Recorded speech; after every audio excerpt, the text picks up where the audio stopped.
Hello everyone. तो जैसा कि हमने लास्ट एपिसोड के एंड में देखा था कि फेंग ब्लड बर्निंग पिल खाकर एक स्ट्रॉन्ग एनर्जी रिलीज़ करने लगता है।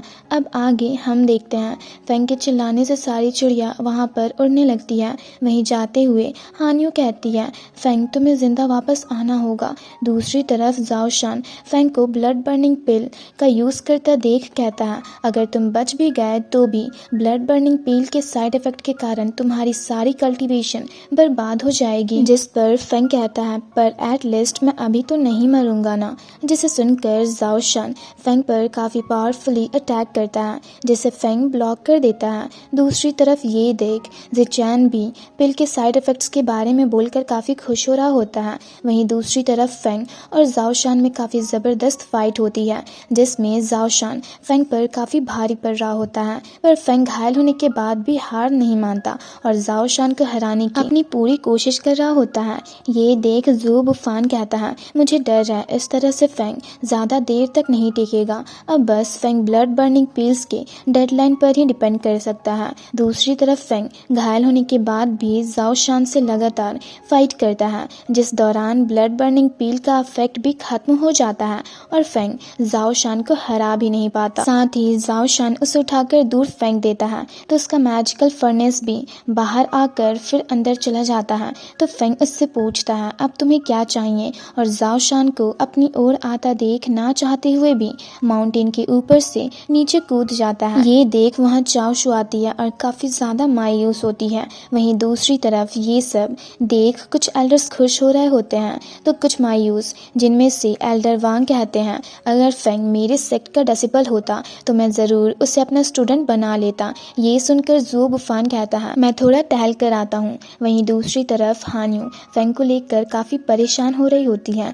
तो वहीं शिनमोलिंग की फ्रेंड उससे हील कर रही होती है और वहीं चांगलिंग गुस्से से कहता है एक बार मैं यहाँ से बाहर चला जाऊँ उसके बाद उस जाओशान को छोड़ूंगा नहीं। वहीं शिनमोलिंग हानियो को परेशान देख कहता है अब तक तो वो मर चुका होगा तो क्यों ना तुम हम सबके साथ चलो। पर हानियो उसकी बात नहीं मानती और कहती है मेरे लिए सबसे ज़रूरी फेंग है और वहाँ से जाने लगती है। ये देख शिनमोलिंग कहता है ये खुद मौत के मुंह में जा रही है, ये तो सच में बहुत बड़ी पागल है। वहीं दूसरी तरफ हम देखते हैं कि फेंग जिस माउंटेन के ऊपर से कूदता है उसके नीचे एक नदी होती है और वो उसी के अंदर बेहोश होकर जा गिरता है जिसे देख चारों तरफ से मगरमच्छ उसके पास जाने लगते हैं। दूसरी तरफ उसके कूदने से चाओशू शॉक्ड होती है। तभी वहाँ पर हानियो आती है जिस पर पीछे से वांग यून अटैक कर देती है क्योंकि उसे लगता है वो चाओशू पर अटैक करने आई है।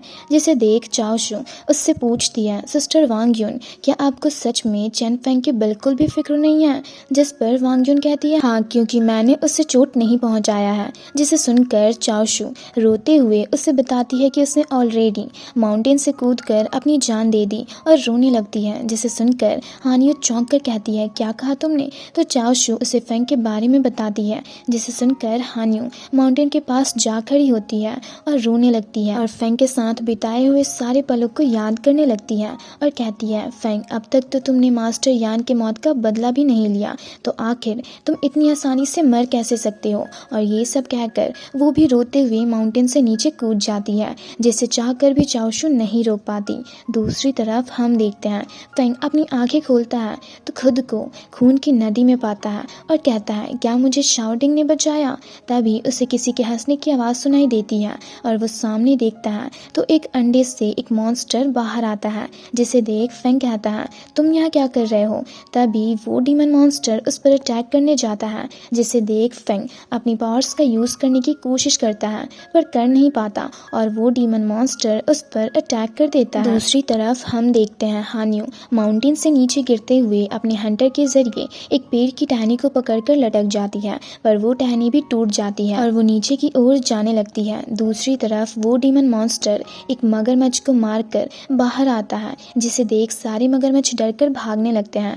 तभी वो एक और मगरमच्छ को मार देता है और तभी वो हानियो को नदी में गिरते हुए देखता है। दूसरी तरफ हानियो नदी के अंदर जाती है तो चौंक कर कहती है यहाँ पर एक नदी है इसका मतलब फेंग जिंदा है। तभी एक पानी का भंवर उसे अपनी ओर खींचने लगता है जिससे बचते हुए हानियो ऊपर की ओर जाती है और एक मगरमच्छ की पूंछ को पकड़कर बाहर निकल जाती है पर वो मगरमच्छ जैसे ही उस पर अटैक करने जाता है, वो डीमन मॉन्स्टर उसे मार देता है और हान्यू पर भी अटैक कर देता है और फिर रुक जाता है। तो हान्यू वहाँ से भागने लगती है, पर फिर वो डीमन मॉन्स्टर उसे पीछे से मार देता है, जिससे हान्यू दूर जा गिरती है और फिर से उस डीमन मॉन्स्टर को अपनी ओर आता देख उसे एक शील्ड के जरिए रोकने की कोशिश करती है, पर वो उस शील्ड को तोड़कर उस पर अटैक करके उसके हाथ में काट लेता है, जिससे हान्यू बेहोश हो जाती है और उस डीमन मॉन्स्टर की बॉडी से फायर एनर्जी रिलीज होने लगती है और वो फैंग में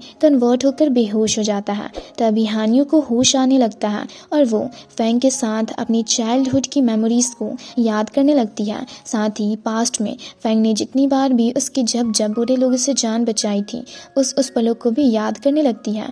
और जब वो अपनी आंखें खोलती है तो उस डीमन मॉन्स्टर को अपने पास देख फैंग का नाम जोर से चिल्लाती है, जिससे हम नदी के बीचों बीच फैंग को देखते हैं। वहीं दूसरी तरफ हम ये भी देखते हैं कि फैंग हान्यू की आवाज़ सुनकर उसी खून की नदी में अपनी आंखें खोलता है और चारों तरफ देख काफ़ी हैरान होता है।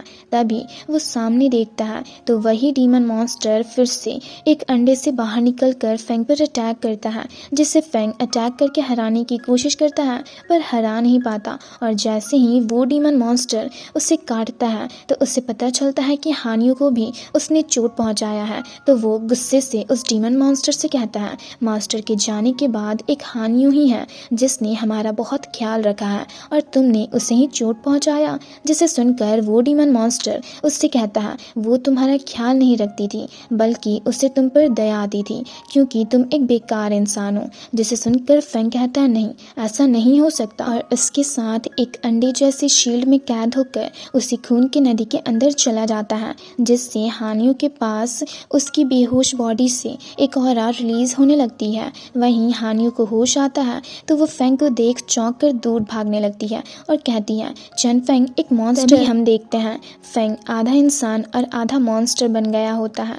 तभी नदी से एक मगरमच्छ बाहर आकर उसकी ओर अटैक करने जाता है, जिसे देख हान्यू अपनी पावर्स के जरिए उसे रोकने की कोशिश करती है, पर वो मगरमच्छ उस पर भारी पड़ रहा होता है। तो वो अपने डैड की बातों को याद करती है, उन्होंने उसे मगरमच्छ को खत्म करने की टेक्निक बताई थी, जिसे याद करके हान्यू उस मगरमच्छ को हरा देती है। तो वो डर कर नदी के अंदर जाने लगता है, जिसके जाने के बाद हान्यू पीछे देखती है तो फैंग को देख चौंक जाती है और पीछे की ओर जाने लगती है। तो फैंग यानी कि वो मॉन्स्टर से कहता है, तुम तो अभी मुझे बचा रही थी तो फिर अब पीछे क्यों जा रही हो।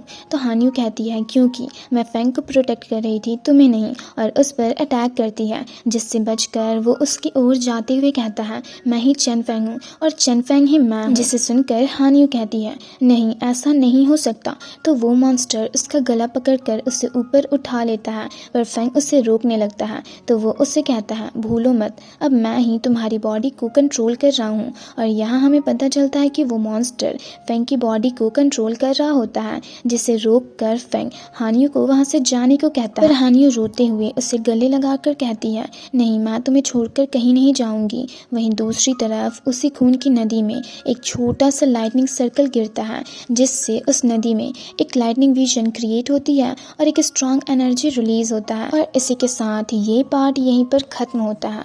तो गाइज आप लोग ये पार्ट देखकर काफ़ी कंफ्यूज हो गए होंगे कि आखिर वो मॉन्स्टर है कौन और वो फैंग की बॉडी को कंट्रोल कैसे कर रहा है और आखिर फैंग उसका कुछ कर क्यों नहीं पा रहा। तो ये एक सस्पेंस है जो आपको आने वाली वीडियो में पता चलेगी। तब तक के लिए अगर आपको ये वीडियो अच्छी लगी तो वीडियो को लाइक और चैनल को सब्सक्राइब कर दें। जल्दी ही मिलते हैं नेक्स्ट वीडियो में।